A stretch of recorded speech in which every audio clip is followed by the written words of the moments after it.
This show is sponsored by Liquid IV. Like many people, I've come into the new year full of hopes and aspirations for the next 12 months. Maybe, like me, you're anxiously pacing the floor waiting for the F1 season to begin, or perhaps you've set yourself a more regular fitness goal, like running your first marathon or commuting to work by bike. Whatever you plan to do in 2025, come into your own way with extraordinary hydration from Liquid IV. Powered by Live Hydroscience, Liquid IV helps you break the mould. Liquid IV is so easy and convenient to tear, pour and enjoy, and it comes in several fantastic flavours, like their new Hydration Multiplier Sugar-Free Raspberry Lemonade, and other winners like White Peach and Rainbow Sherbet. As a regular flyer, I know how easy it is to become dehydrated, almost without knowing it, when you're travelling. That's why I always take Liquid IV on overseas trips. It's more than just a drink, and it's scientifically formulated to hydrate better than water alone. Just one stick and 16 ounces of water provides 3 times the electrolytes of the leading sports drink, plus 8 essential vitamins and nutrients. And what's more, it's always non-GMO, vegan, gluten-free, dairy-free and soy-free. Embrace your ritual with extraordinary hydration from Liquid IV. Get 20% off your first order of Liquid IV when you go to liquidiv.com and use code THERACE at checkout. That's 20% off your first order when you shop Better Hydration today using promo code THERACE at liquidiv.com.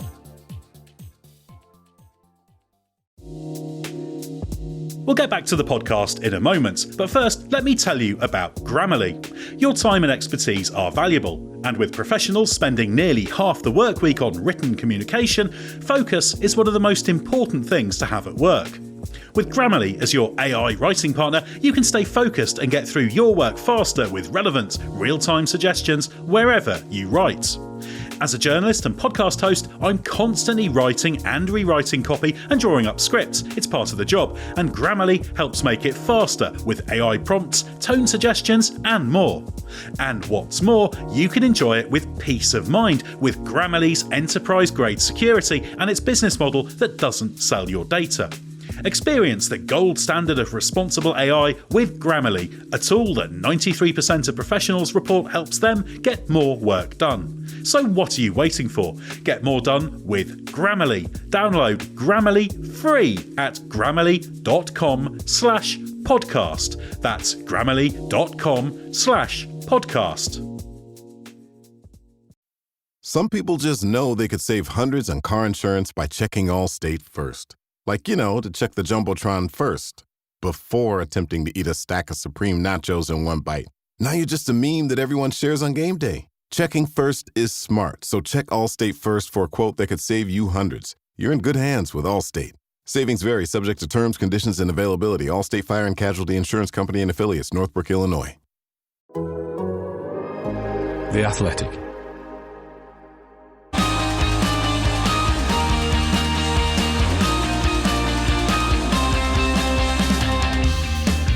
The race is on, and even before the 2025 season has got underway, there's already controversies raging about Flexi-wings and staff movements, while there's still plenty of question marks about the true pecking order after testing. I'm Edd Straw, and join me to hit those topics and many more are Jon Noble and special guest Julien Simon-Chautemps. Well, Jon, we'll come to you first as our normal guest, so just run-of-the-mill. Been quite busy, hasn't it, since testing? There's lots going on, isn't there, even though the season's not quite started? Yeah, obviously the test is all hugely intense. A lot of teams, but their teams are kind of heads down, sorting themselves out. They start looking at rivals, but I think we've already got our first narratives of the season. Flexi-wings again, FIA politics again, kind of discussions over staff movements and all the typical soap opera stuff that goes on in Formula One. But it's all happily bubbling away. And I'm also delighted to join Julien Simon-Chautemps. Many of you will be familiar with as Kimi Raikkonen's race engineer at Sauber. Even those of you who don't recognise the name will probably recognise the voice from the onboards. Also worked for Toyota in F1, both versions of Lotus, I think it was. So the Enstone one now called Alpine, lots of name confusion going on there. Slightly confusing CV, but obviously most recently Sauber and now on to other projects. So thanks for joining us, Julien. Can you tell us a little bit more about what you're up to now? Well, thanks for having me, first of all, and what I'm up now. So basically, I've created my consulting business. When Kimi retired in 21, I decided to be my own boss, basically, and to have my own consultancy business, because I think that at the time there was a lot of niche market that I could be interested in basically joining. And one of it was the TV world, deciding to go on the other side of the barrier. So, I worked 25 years in motorsports, 15 years in F1. And I got in touch initially with Canal Plus, the French broadcaster. I did a lot of commenting on track for them, pit lane reporting. And then I started collaborating with F1 TV as well in 23 and 24. And that was good because you allow me to basically stay in the paddock, stay in touch with you guys, with my ex-colleague, and is a part of the business. I really enjoy doing that. In parallel of that, I'm working in a lot of things. I have my finger in a lot of pies, let's say, as we say. Part of it is my collaboration with Paceteq. Paceteq is a software company. So for them, I'm working on the business side. I'm doing some speaking engagement as well. So as you can see, I'm a busy man, basically. I'm doing a lot of things, but I like it. And I still find time to talk to you guys. So you see, it means I'm not that busy. Well, we very, very much appreciate that. But it sounds like you'd normally expect somebody who steps out of a Formula One team to be moving into something a little bit more relaxing. But you've got plenty going on there. But I guess anyone who works in Formula One has got a fairly high threshold for the amount of stuff they want to be doing. And that's reflected on what you're doing. But it's great to have you on here. Now, I should just briefly note, because there'll be people listening who think they'd love to hear all about what it's like to engineer Kimi Raikkonen, but I did speak to you a few years ago for an episode on the Race F1 Tech Show. That was in June 2022. So if you look back there, you can hear Julien talking about the art of race engineering and engineering Kimi. But we're going to talk about slightly more contemporary matters today. So we'll start off with a few more newsy topics before looking into what we've seen in F1 pre-season. And John, we now know why Enrico Cardile's start date at Aston Martin has been so unclear. Can you just explain what's been going on there, please? Yeah, it's quite an intriguing one. We came into this season, obviously Aston Martin made two big signings last year, Adrian Newey and Enrico Cardile from Ferrari. So Newey, they'd always been crystal clear he would be starting on March the 3rd. So he started there this week. There's been some debate about how often he's been in the factory or not, but I think that's another topic and something we may dig into at a later date. But there was Cardile as well, and there was talk end of last year that some deal will be struck with Ferrari. They get him in January. Then we get to January and he asked them, has he joined yet? It was a no, but we don't know when he's joining. And this kind of carried on. And then in the test last week, myself and Scott Mitchell, we asked Andy Cowell, the CEO, have you got a start date yet for Enrico? And he gave a very long-winded answer about we look forward to lots of people joining us, and completely darted around the issue. We couldn't get more information. And then it emerged start of this week exactly why. That Ferrari has gone to court, used the court of Modena, took action against Enrico, claimed that he had been working outside of his contractual kind of gardening leave phase where he's not allowed to work for anybody else. He had an anti-compete clause in his contract. They're not happy about it. They went to court. They've blocked it happening. And now he cannot do anything for the team until July the 18th. So that is when his start date is. He won't be allowed to do anything with the team then. So it's kind of an annoying delay for Aston Martin, I think, because Enrico was quite important. He's one of the central pillars of the future. And I think arriving in July into a team shortly before the summer shutdown is a world away from getting your feet under the desk in January.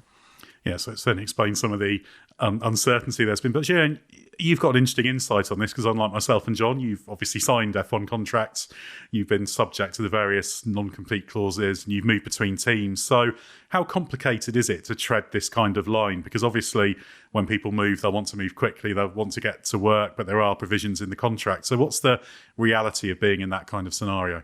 Well, it's pretty easy, straightforward. So basically you have two types of contract in F1. You have like what we call an open contract with a notice period, which can be anything from 6 months to 3 years, or you have a fixed term contract, which usually in F1 there are 3 years time.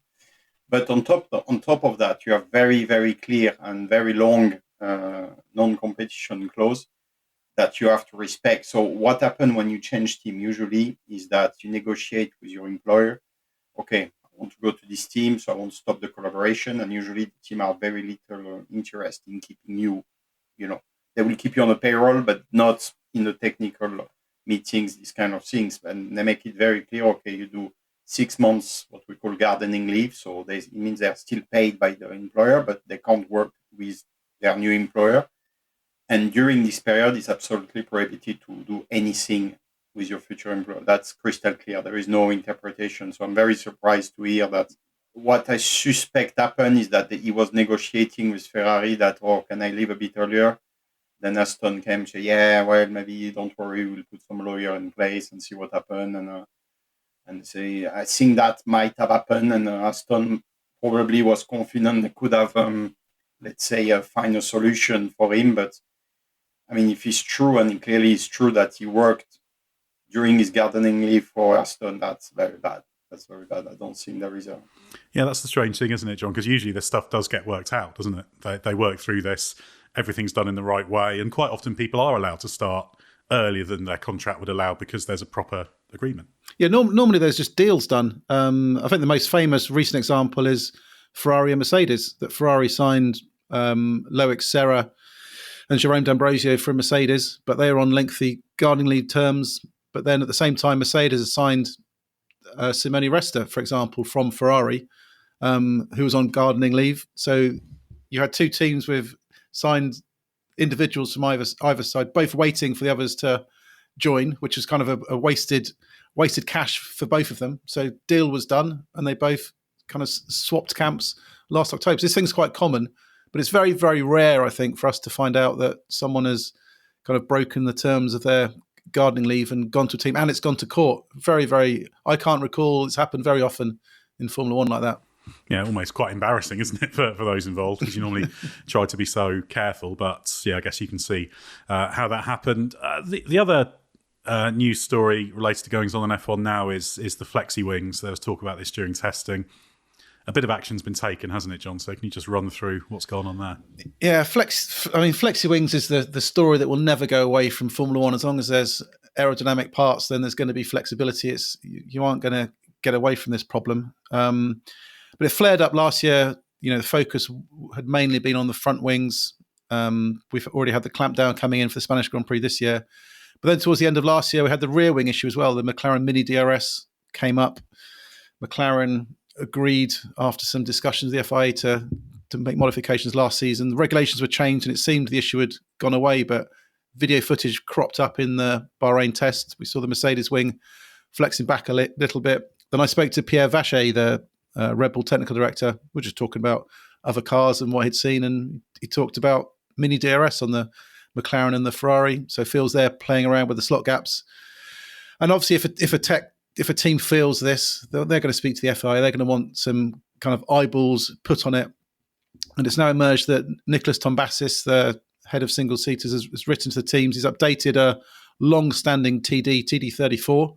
I think we're on version K now, I've been told. So it's constantly been updated and evolved, and as teams find more and more ways to flex their bodywork. So basically, for now, it's just that there will be some video monitoring of rear wings from the Australian Grand Prix. This will allow some high-def cameras to look at the wings, allow the FI to see what's going on. Then they'll either see if action needs to be taken, or is just having these video cameras going to be enough for teams to think, oh, maybe we shouldn't mess about so much. But it's a topic that will become a discussion point, I think, in Australia.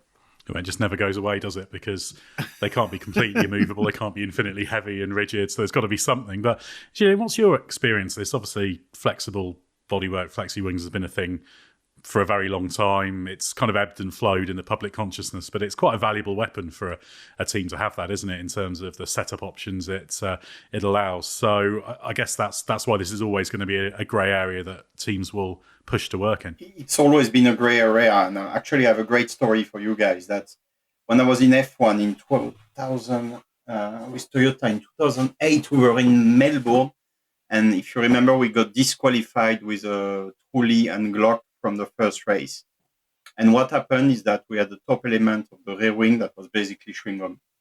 And after qualifying, when the marshal pushed the car on the bridge, at the time it was still going on the FIA bridge, they pushed the car, so obviously forward like this, and the top of the wing completely deformed, let's say. So they called Joe Bauer, and say, what the hell, look at that. And we got disqualified. So we worked all night, but that was not what we're talking. That was really taking the piss, basically. So it was very, very big thing. So at the time we had no curfew. So we worked all night. That was race 1. And we fixed the car, and actually both cars had to start from the pit lane. And I think Jarno still finished P3 this race, if my memory is still good. So, but yeah, just to give you a bit of illustration that this Flexi-wing has always been around. And the reason is that the team are pushing the boundary. All these parts are not infinitely rigid. The FIA have a very precise test they do where they put some weight, and then you have a digital gauge when you check the deformation. But the thing they can't, test, they keep increasing the test, but at some point, let's say, if a wing deform at, I don't know, let's say 100 kilo, the team will push that it will deform at 200. So like this, you pass the test, you're fine, but effectively it still deform above the maximum testing of the FIA. And why is that? Is that if you take the front wing, you don't want the front wing to be up, let's say in a straight, that just bring you drag and it does nothing. So they will try to push to have this flexibility. So the front flap move backwards, you gain a drag, but also you gain airflow around the front tires. And a bit the same thing for the rear wing. So yes, you have DRS, but if you can find a rear wing that flex without DRS, you have a huge advantage there, as we've seen on a McLaren, for example. So but it's the same for the bodywork, it's the same for the floor, you know what I mean? So you can only introduce testing as precise as you can, but the team will always find a workaround, let's say. Yeah, and this is clearly going to be a talking point that recurs through the season, isn't it, John, with the change we got for race 9 as well, for the allowed deflection of the front wing. So it's going to be that whoever feels like they're losing out to others on this is going to be pushing hard, and whoever's gaining from it is going to be trying to stand their ground. It's just a classic F1 political battle, isn't it? Yeah, I think there's been politics over the winter that some teams, I think the teams knew late November this was coming into play. Some teams obviously pushed back against it. Primarily McLaren and Ferrari obviously were exploiting it quite well last season. Other teams wanted it in from race 1. Red Bull, for example, who hadn't been playing around with it, were eager to get it, in there from Melbourne. I think the FIA gave a middle ground, basically, of originally race 7, but was agreed then to move to race 9, primarily to stop teams having wasted development over the winter. So we'll see what happens in Spain. I'm told that Red Bull feel the stiffer the wings get, the better it will be for them. So could Spain turn to be, if things are very close at the front, we're talking about hundreds of a second between them, is it enough to swing car balance, swing car performance and change the form book at the front? We'll only find out when we get there, I think. Well, I'm sure there'll be plenty of paddock whisperings because there's always plenty going on for people to talk about and plenty of suspicions, even if they're groundless. Competitive paranoia, obviously very powerful in F1. Employee Appreciation Day is March 7th, and a Starbucks card is the perfect way to say, thanks for all you do. Have a smaller team? You can send up to 10 e-gifts in one transaction from the Starbucks app or online at starbucks.com/gift. Or you can also send physical or digital cards in bulk at starbuckscardb2b.com. No matter your team's size or location, Starbucks has got you covered. This episode is brought to you by Indeed. When your computer breaks, you don't wait for it to magically start working again. You fix the problem. So why wait to hire the people your company desperately needs? Use Indeed's sponsored jobs to hire top talent fast. And even better, you only pay for results. There's no need to wait. Speed up your hiring with a $75 sponsored job credit at Indeed.com/podcast. Terms and conditions apply. This episode is brought to you by LifeLock. During tax season, your personal info travels to a lot of places. Between payroll, your tax consultant, and the IRS. If your W-2 gets exposed, that's just the ticket for identity thieves. That's why LifeLock monitors millions of data points every second. If your identity is stolen, they'll fix it guaranteed or your money back. Don't let identity thieves take you for a ride. Save up to 40% your first year. Visit LifeLock.com/podcast. Terms apply. Let's move a little bit on to looking back at what we saw in testing, because Julien, I'm sure you kept an eye on what was going on in Bahrain. Obviously, you've lived pre-season testing as well in the garage in terms of understanding your own car's performance and your rivals' performance. What do you make of what we saw, and have you turned any Paceteq know-how into trying to understand what we saw in terms of lap times and performance? Well, the first thing the viewer or the people listening need to understand is that reading testing is always very, very complicated. Why? Simply because during the race weekend, you have session where all the team have different PU mode, different DRS strategy, and everybody more or less use the same. In testing, you don't have that. So, for example, in quali, it's very common that when you do quali practice in testing, you will use between 30 or even 50 kilo of fuel if you don't want to show your pace. You could reduce the power mode and lose a second a lap.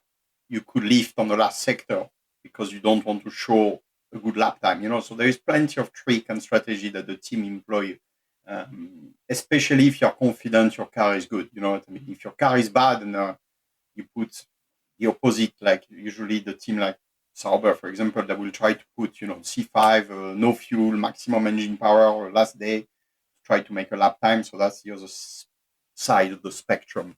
But it's always difficult to read exactly what happened. But using data driven with the tool we have in Paceteq, we come out of the conclusion that we didn't look much at the quali pace. We did look at them, but we looked mainly at the race sim, which are much more representative.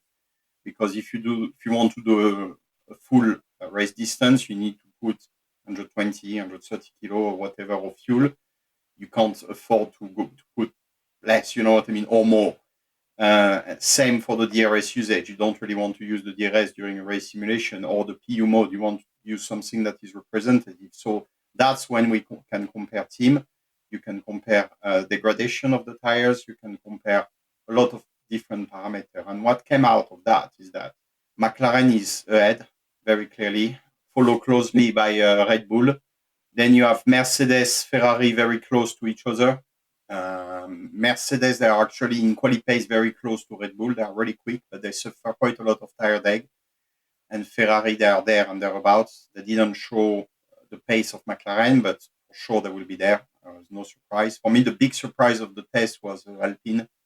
They were consistently P5, so ahead of the pack. And we also confirmed that Pierre Gasly is clearly ahead of Dohan, especially there is quite a big difference in terms of lap time. So that was what we learned. And then after that, you have VCARB, or whatever they're called now, and Williams, great top speed. That was a characteristic of their car over the years. But again, this year it seems that they have a package which is really efficient. And then for me, one of the disappointments was Aston. Talking to some people in the paddock, and you were there, I wasn't, but apparently they had quite some long faces over there, like not very happy. They clearly don't have the pace in quali or in the race, so they're around P8. And then you have Haas, who I believe they are not showing their real potential. They had a lot of reliability issue with some engine cover. They're clearly trying to push the weight limit there. And Sauber at the back, but really, really at the back, which is not surprising they're at the back, but it's surprising because usually in Bahrain they do quite well. So I think it will be a complicated year for them with the transition with Audi. So they need to show that they are doing. It will be very tricky for them. They can't afford to be last again, passing the ball to Audi next year.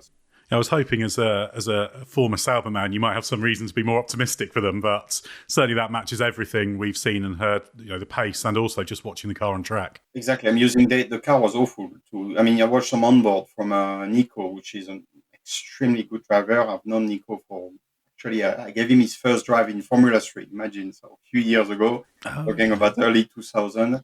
And I've known him for many, many years. He's an exceptional driver, and seeing him battling with the car like he's driving on ice or rallying left, right, and center, for sure it must not have been a very pleasant experience. So I'm using data. I'm not using my opinion. So that's what the data shows.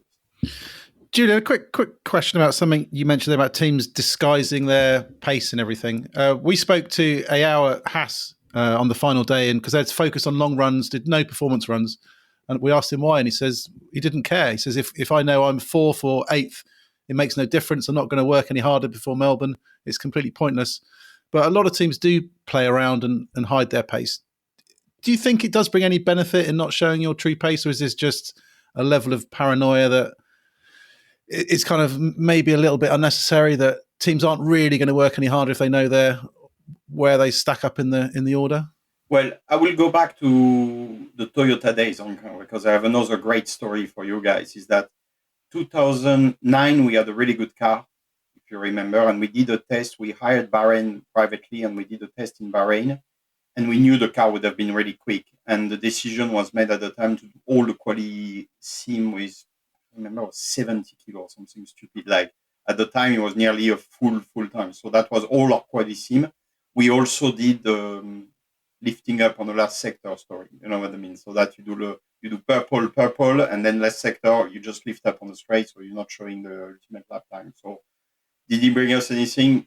No. I mean, the year we had was full. I mean, we did a couple of podium, but nowhere near as good as things. So I think sometimes he's over-engineer, overthinking, and I agree with what Ayo said. And I mean, do your work and hope for the best. I mean, sandbagging or hiding your pace. I mean, why? You know what I mean? So yeah, what you don't need to do is softest tires, maximum PU mode, full DRS. No, that has very little interest either. But yeah, it's all massively over-engineered in my opinion. The thing that puzzles me on that is I can understand, let's say you lift at the end of a lap, you can work out what that means. That's not a difficult thing. But I would have thought as a race engineer, knowing how the car responds to the low fuel load, what would be the qualifying tyre, because obviously the fuel load affects the balance, etc. That's clearly a useful bit of knowledge that you can't. I guess you can assume what it's going to do, and because sometimes you hear stories when people say, "Oh, we put it into qualifying trim for the first race and suddenly found the balance wasn't there because just of the condition the car was in," and that's always the thing that concerns me. Surely that's knowledge that's useful to have, and can it be replicated if you do it on the middling fuel load, let's say? Is it that simple to extrapolate? Well, that's why usually you do quali sim with 30 kilo, which is not completely out of the window, you know what I mean? And it's not high fuel, it's not too low, and it gives you kind of 30 kilo would be roughly a second of pace in the pocket to show, to know where you are. So between 30 and 5 kilo, which team usually use in quali, there is not a massive difference, let's say, in terms of tire usage. But if you know you're struggling in quali, like the team have been working in the past, you will be pushed to do more run with lower fuel load, just to know how to get the best of your car, because it's always more tricky in quali with low fuel to get the maximum out of the car and the tire than in high fuel, where everything is a bit more smooth, filtered. You know what I mean? So we had situation in the past where we arrived in Melbourne in race one. We had never done any quali sim. You know what I mean? So our first quali sim was a Melbourne Q1 basically, but it's always tricky.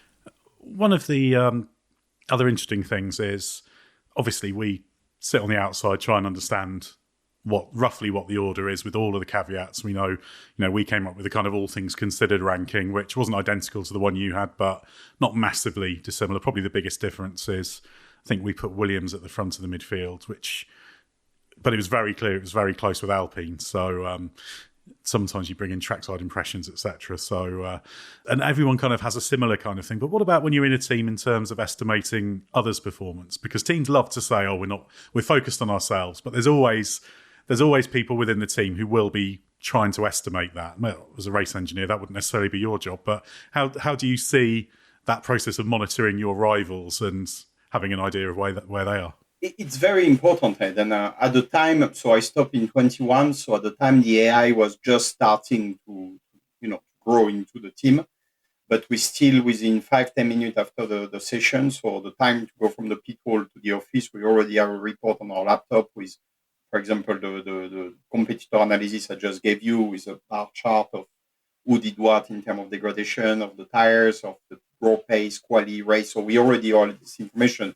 What has changed these days is that with machine learning and AI, you get this result much quicker and much more accurate, and you can predict, let's say, what will happen also in the future, which is extremely useful in race condition, because you're still doing all your scenario with all the team, but if the machine learning have all the historical data, let's say, of what happened in the past, and put that imagine into the prediction of the race, it will be much more useful because you can predict, okay, McLaren, they used to do 2-stop, 3-stop, they tend to pit at this time. So that's all information we used to know by heart in the past, but now is controlled by AI, you know what I mean? So all this key information. So basically, to answer your question, Ed, is competitor analysis is extremely important. I remember when I was a race engineer, I had several channels from the team I wanted to listen myself during the race. So I could listen, for example, Red Bull or Ferrari, plus my drivers. So I could select the driver I wanted to listen. So we have a lot of, tools that allow us to monitor the competitor. So another tool we have at Paceteq is an AI speech recognition, which is extremely useful because at my time again, and we still had a student in the ops room listening the conversation and typing what was the other saying and sending us the transcript. Now it's all done by AI. So you can search by keyword, box, tires up, and immediately you know who has said what, when, you have pop-up window coming. So it's a lot of information coming up on that. And Jon, this is the interesting thing, isn't it? Because obviously when we do our kind of overall impression, we have a lot of conversations with people in the paddock who have had access to those sorts of things. And you don't normally, it's very rare nowadays that if you sort of have a chat with someone who will have been following that within a team, that they'll throw in a complete curveball and they'll say, oh, actually, this car's really quick. And everyone else thinks it's slow. There's quite a uniform view, isn't there? Obviously, there's error bars by the very nature of it, but quite a consistent picture does start to leak out, at least for the performance during that test at that track. Yeah, I think they've all got, complicated computer systems now that are analysing everything. And there's always a noise because there are uncertainties and, fuel levels aren't known. Power modes you get quite a good impact on. You don't know what, how much the driver's pushing or not. So there are, there is an error basis there somewhere, but generally you get the same picture. We talked about stuff in the paddock on Friday in Bahrain. I sat down with someone, one of the teams, and they showed me their computer systems and ran through some of the data, and it was all there. And it's absolutely fascinating when you sit down there and look at the tools they've got. And I'd love to have that little thing I'm playing around as they're plotting race charts and race sims and comparisons and these beautiful, beautiful screens. But normally you speak to them and the consensus is there, and you get this rough idea. But it'll never be perfect. You'll never get before the race start, someone will give you a definitive, this is how the race is going to end, because there are thousands of variables and it's sport and it's unpredictable and unexpected things happen. But generally, which cars are quicker, who has the best chance of doing well, but it doesn't guarantee success in the end. Exclusively on ESPN Plus, UFC 313, Saturday.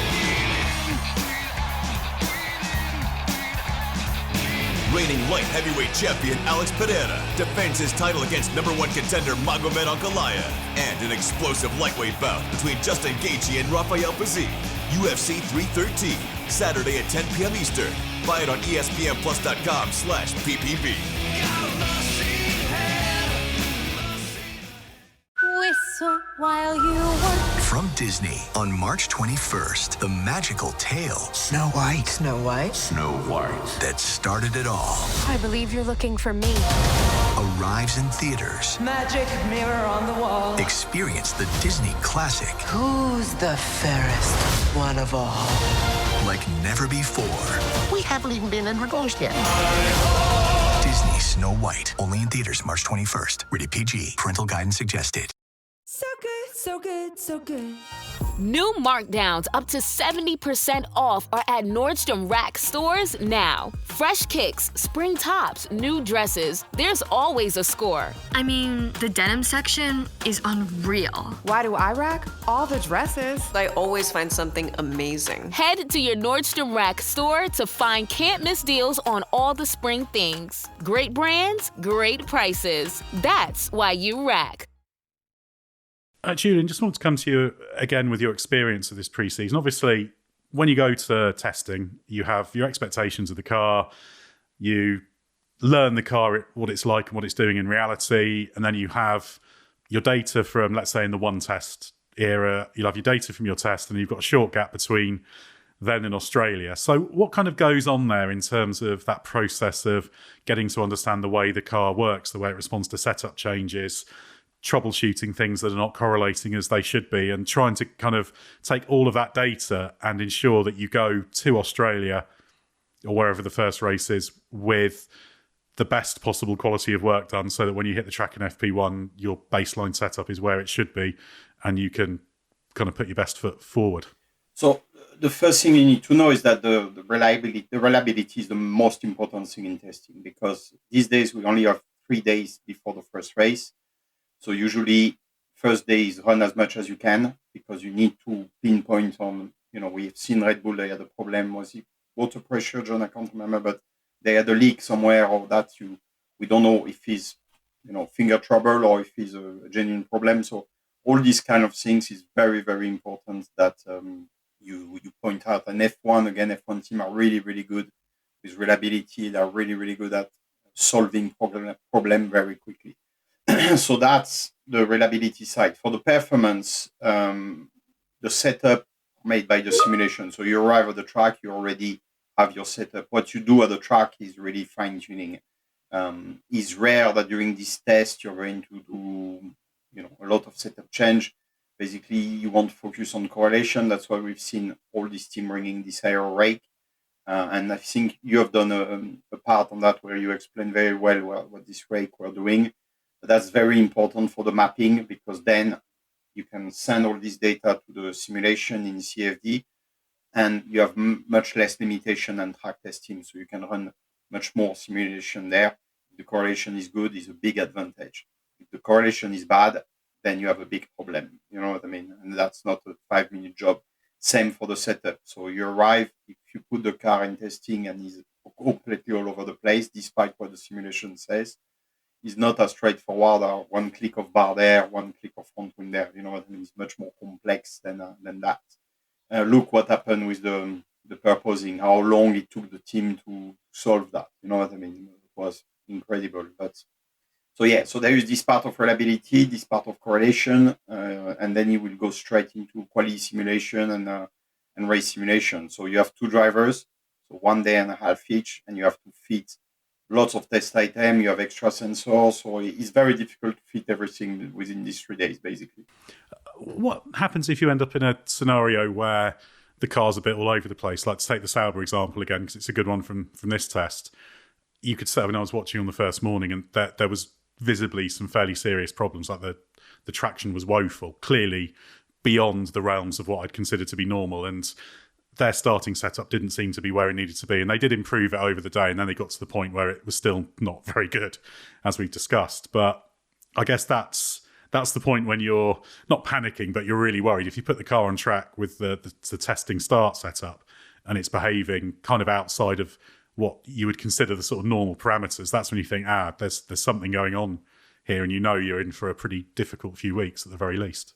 But that's why it's important to have an experienced team around the car, because one reaction would be you push the panic button, you start to change everything left, right, and center, and usually you don't make any progress because simply you don't know what's the problem. So you make change hoping for the best, but it's not happening. However, if you have a more experienced crew, you will analyze the problem, you will have the help from the factory. So remember, it's not only the 100 guys working at the track, there is 1,000 working back in the factory as well. In your room, they have the same data, and hopefully they come up with some solution where either a test item or setup suggestion to help you with the problem you have. They are not the team at the track, they are not on their own. So it's a bit this kind of 2 philosophy: panic button or more calm way and saying, okay, listen, let's use the data. This is happening. We're going this direction, basically. But bottom line, to answer your question, if you put the car on track on day one and it's all over the place, it's not a very good sign. It's not an easy fix, because first you need to understand if it's an aero problem, which in F1 is 90% of the case is an aero issue. If it's an aero issue, where it's coming from, it's very rare. It's a purely mechanical problem. You know what I mean? It's more likely to be an aero characteristic issue. It's interesting, isn't it, though, John, with testing over the years, how much just sharper the teams have got, or better prepared they're able to be with the tools they've got, that now it's unusual if on the first day of testing you don't tick off 100 laps plus. because they're so well prepared now, and you don't normally have these big problems. The cars, even on the first day, look like they've been running for a while because they're sort of somewhere within kind of a normal window. Yeah, obviously the world's got bored of teams not breaking down over testing, so that's why our red flags were a power cut, a broken glass on the track, and then a random bus down a service road. I think they were the only unplanned red flags from the Bahrain tests, which was quite incredible, really. I mean, teams are, kind of so bulletproof now with their thing, but this is because so much testing's done at the factory. We've moved to an era, we've moved away from track testing to simulations, to rigs in the factories. Everything's robustly checked. Everything's got to last now, 5, 6, 7 races, some components. So things have to be made stronger. You're not lifing things. You go back to the early 2000s where you'd have qualifying parts and qualifying engines and stuff. Didn't really matter how long things lasted. Now they've got to last a set distance. You don't want to be replacing bits all the time because of the cost cap. So it's just the way it's all evolved. But I will be fascinated the first test next year just to see when we have all new power units and all new cars with these all new regulations. Are we going to have a week of red flags? I remember Edd and Jon, 2014, the first test we had with the new power unit in Bahrain. I can't remember exactly the amount of lap, but I think we did 30 laps over 3 days. Basically, the car was going out of the box, reaching the pit exit light, and the MGUK shaft broken and engine change. And we did that for 3 days. It was a complete disaster. That's probably the worst test I've done in my career as a race engineer. But these days, you don't do that. And you're right saying the next opportunity to see that is next year. Yeah, I must admit, in 2014, I thought, particularly when in the early days of testing, there was no chance you get to the first race in Australia and I was thinking if you finish, even if you're 3 laps down, you're going to be in the points. But it shows a lot about how quickly F1 gets on top of these things. And actually, from that starting point, things ran pretty well in Australia. And they had, 13, 14 odd finishes. So it's remarkable the progress that can be made. But maybe take me through, Julien, the sort of progress. Say for a race engineer, you finish in Bahrain on Friday, was the last day of the test. So what does kind of the period between then and Australia? Obviously, you've got to get to Australia for the start of sort of fairly early in the race week, which is a bit of a trek in itself. But how much work and number crunching goes on, and how much do you learn in that period, and how important is that phase? Well, the first thing you need to do is to report the issue you had. So that's the thing. So we have a classification of, rank A, B, C by race stopper. So that the first thing you're focusing, even as a race engineer, because you need to push to solve this issue, or issue of the car, or issue related to your driver. For example, I remember Kimi, after the test, he wanted a different brake pedal shape or this kind of thing. So that's not a 5-minute job. So this had to be actioned immediately for Melbourne. And then you start to analyze all the test items. You go through your test item you have done, what you have achieved, what you haven't achieved. On the test item you have done, they were successful, yes, no. So you prepare some reports, some driver reports, some competitors' reports. So we were involved in a lot of different, let's say, performance reports. And then you start to switch very quickly to Melbourne with the pre-events, using the data from the previous year, setup, simulation, how we're going to start, what's the run plan, which tire I'm going to use. And so basically there is like 2, 3, 4 days of work post-event following the test, and equally 3, 4 days in preparation for Melbourne, because Melbourne, the team, if the race is on Sunday, you have to leave on Sunday because it takes 2 days to reach there. So it's 2 days of traveling lost basically almost. So you don't have that much time at all. Yeah, and obviously this is such a intensive time, I guess, as well, because there's so much at stake. And it is interesting sometimes how much can be gained between testing and the race, just in terms of, particularly when the field spreads close, just in terms of just those small details. And yeah, it's mind-boggling the amount of work that goes on. So it's great to have a bit of an insight into that. Should we finish off just by returning to the world of news? Because we can't leave Jon alone for too long, because our old friends, the FIA, there's been things going on there, to say the least, because Motorsport UK chairman David Richards, he's launched an attack on FIA president Mohammed Ben Sulayem, what he calls a distinct failure to live up to election promises. So what can you tell us about goings on here? Yeah, it's been bubbling away for a while. We know there's been kind of discontent there, but we've kind of only heard snapshots of stories. The most recent was of certain World Motorsport Council members being barred from the last virtual meeting because they hadn't signed an NDA that the FI wanted them to sign to stop them talking about the contents of that meeting outside. Some members wanted clarification on certain points and wanted it discussed. That didn't happen. Shut down out the meeting. And this has proved to be the last straw for David Richards, who was head of Motorsport UK, backed Ben Sulayem in the last election, felt he was the right choice for a more transparent FIA. But he's been deeply disappointed by what's happened. He's now consulted lawyers, potential legal action on the horizon over this NDA situation, which he suggests is a breach of statutes. So it's all rolling in ahead of an election year as well. So could this be the starting point for a potential candidate to think maybe there is a chance I can get some support and go up against Ben Sulayem? There's also issues about the legality of rules, that if the statutes have been broken, then our decisions that are made by the World Motorsport Council, are they actually legal and valid? The FIA says they are, but that will be down to the lawyers and potentially International Court of Appeal to decide. But it also means we're heading to Melbourne. If there is some uncertainty about regulations, could they be challenged? Could a team come forward and say, actually, we don't think these rules are constitutional? So there's a lot up in the air. It's blown up in public, and it'll be interesting to see how it kind of rolls on and develops now as we get into the start of the season. Yeah, and this has been quite a long-running thing because from what I heard at the time, it was very, very soon after Ben Sulayem took office that certainly the Motorsport UK side started to have concerns, should we say, about what's going on. So this is a pretty serious thing. But I mean, just to get your perspective on this, Julien, because obviously you'll have dealt with the FIA endlessly in Formula One, but kind of the more on the ground FIA, you mentioned people like Joe Bauer, etc., in terms of the technical side. But when you see this sort of thing going on, the really sort of high-end politics, that it both has a profound impact on what's going on and is also quite intangible and sort of people hanging around arguing and power and all that kind of thing. What do you make of the impact that sort of thing has on Formula One?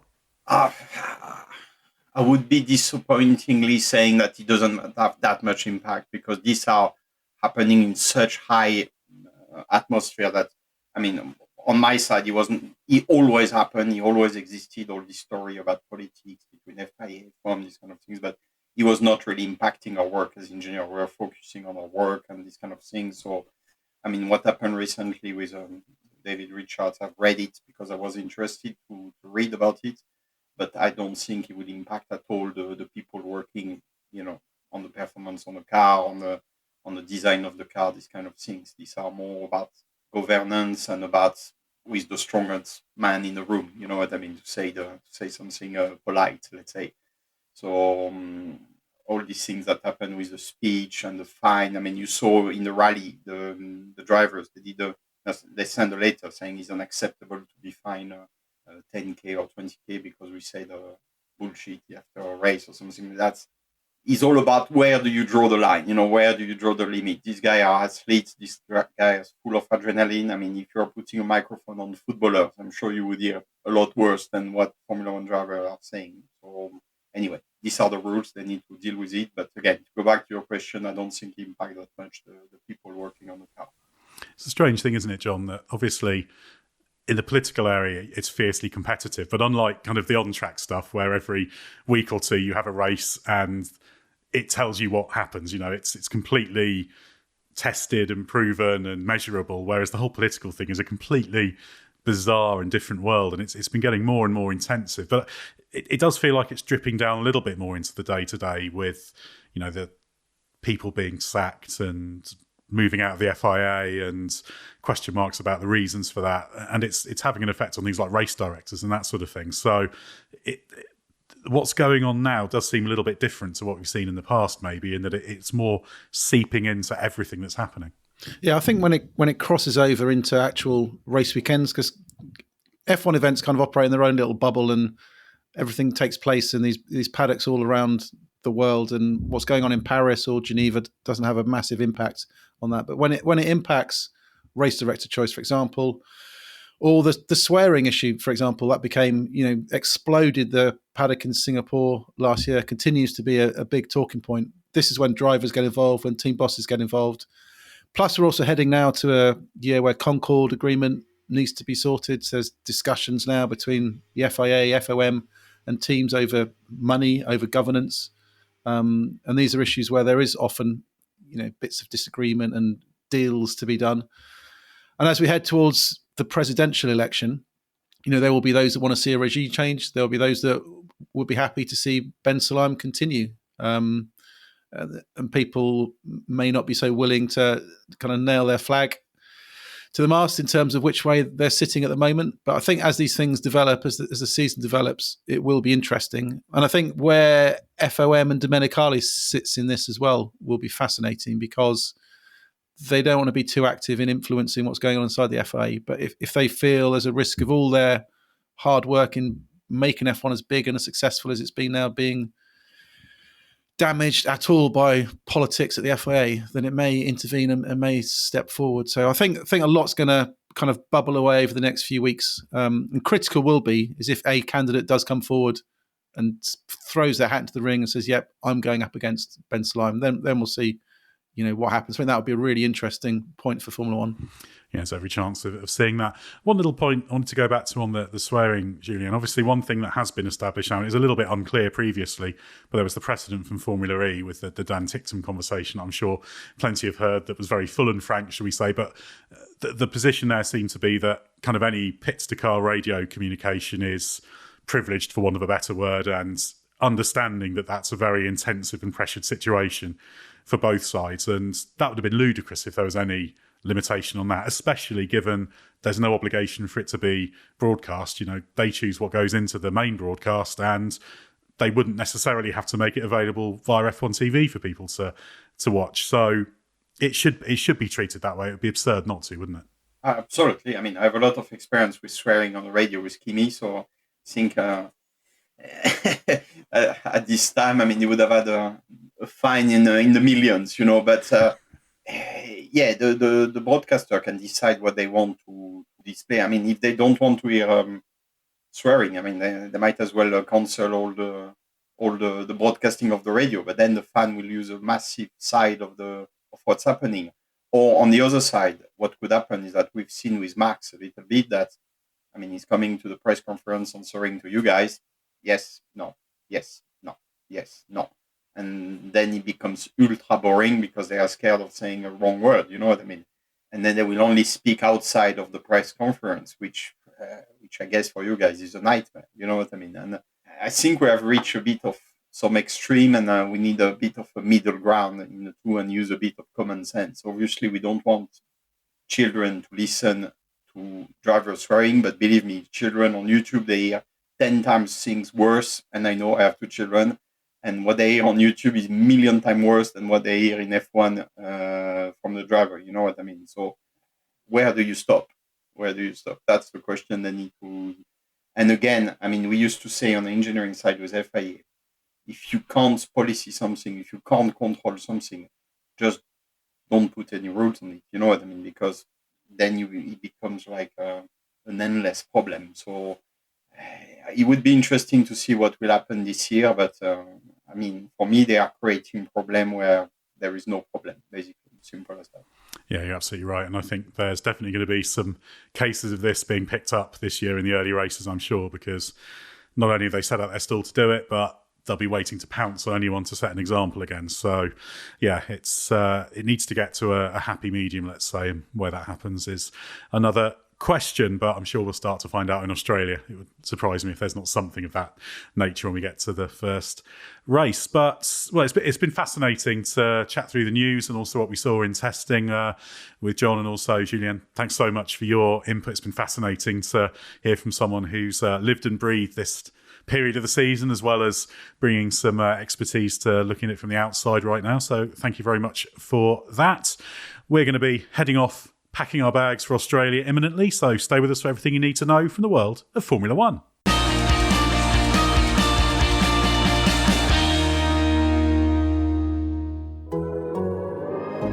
The Athletic.